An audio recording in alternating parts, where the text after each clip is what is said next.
Degree college Dras की तरफ से टॉक शो का आयोजन किया गया। टॉक शो में ई लर्निंग संसाधनों के बारे में बताया गया। कार्यक्रम में कहा गया कि देश भर के छात्र रत और विदेशों में संपर्क करके संबंधित संसाधन व्यक्ति के साथ सीधे संवाद कर सकते हैं।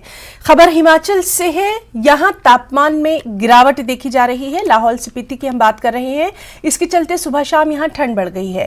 तापमान में आ रहे बदलाव के चलते घाटी के किसान और बागबान अपने कृषि उत्पादों को मंडियों में भेजने के लिए व्यस्त हो गए हैं। अब यहां के किसान एवं बागबान खेतीबाड़ी के अंतिम चरण में पहुंच चुके हैं।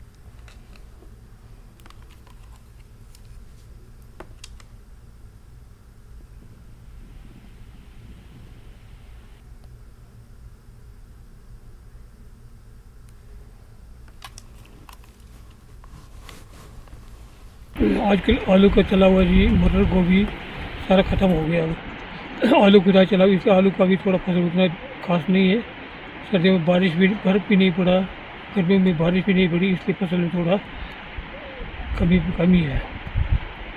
फिर भी हमारे पूरे परे करके भी कोशिश कर रहे हैं जितना हो सके हम कम करें, कम से कम काम करने चालू करेंगे। हाँ जी।